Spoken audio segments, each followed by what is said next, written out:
Kwamba unajua kazi hii kama nilivyoeleza, kuna kazi mbalimbali ambazo kwenye hatua za kumalizia, na mipango hii namba moja, miradi nimeitafuta mimi.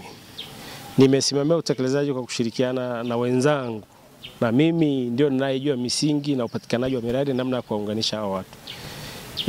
Msingi mkubwa ni kwamba unajua mtu akishazeeka huwezi kumfundisha kuwinda. Na mimi kwa sababu wewe vingi vitu mezani, vile vilivyobaki ni rahisi kuvipandisha mezani. Kwa hiyo niwaambie tu wanahana, kazi tuliofanya na tumefanya kwenye maji, tunafanya maeneo mengine mengi. Tuendelee kuaminiana, tushirikiane, 2025 twende mpaka 2030. Baada ya hapo na hakika nitasimamia vizuri swala la maji. By 2027 swala la maji kila mtu atakuwa tayari amepata maji. Vinginevyo labda tu yeye mwenyewe asitake kupata maji nyumbani kwake. Na kwa sababu mimi nimejipanga, badala ya kubadilisha gia angani, ni vizuri kubaki na ile treni ambayo tarisha shika kasi. Na treni shika kasi sio nyingine, ni Engineer Samuel Habib Makhadai. Wewe utaendelea kugombea? Hilo sio swali, wanahana bado tuna kazi nao.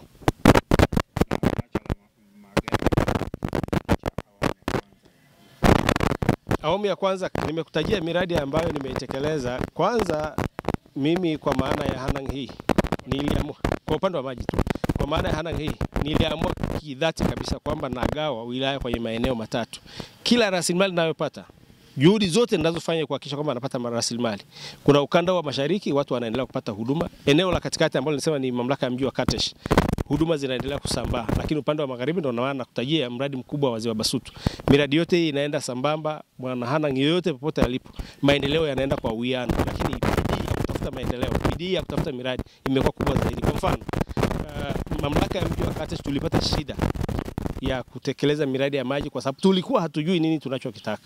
Nimeongea na mamlaka iliyokuwepo wakati ule, inaitwa Kawasa.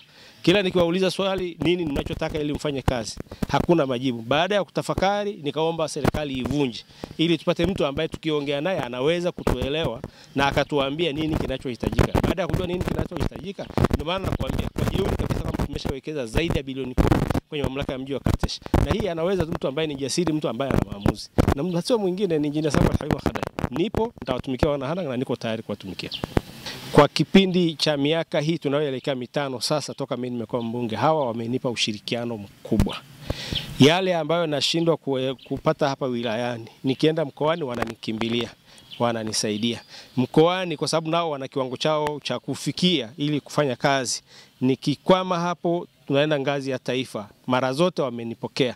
Lakini ukienda wizara ya maji kwa Mheshimiwa Aweso, mara zote amekuwa akinipokea yeye na watendaji wake. Lakini kama unavyokumbuka, visima 900 vile ambavyo Daktari Samia Suluhu Hassan alivitoa kwa maana ya nchi nzima, Aweso kwa kunikubali mimi, kwa kunielewa mimi, kwa kuelewa kazi inayofanywa na wataalamu wa Manyara, kazi inayofanywa na wataalamu wa Hanang, amekuja kuzindua ule mradi hapa Hanang.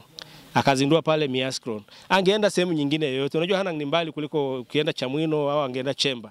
Lakini kwa sababu kazi nzuri inayofanyika Hanang ameitambua, kazi nzuri inayofanywa na wataalamu wa mkoa wa Manyara ameitambua, ndio maana amekuja huko kwa ujasiri mkubwa, na kwa hakika ule mradi sasa umekamilika, watu wanaanza kunywa maji.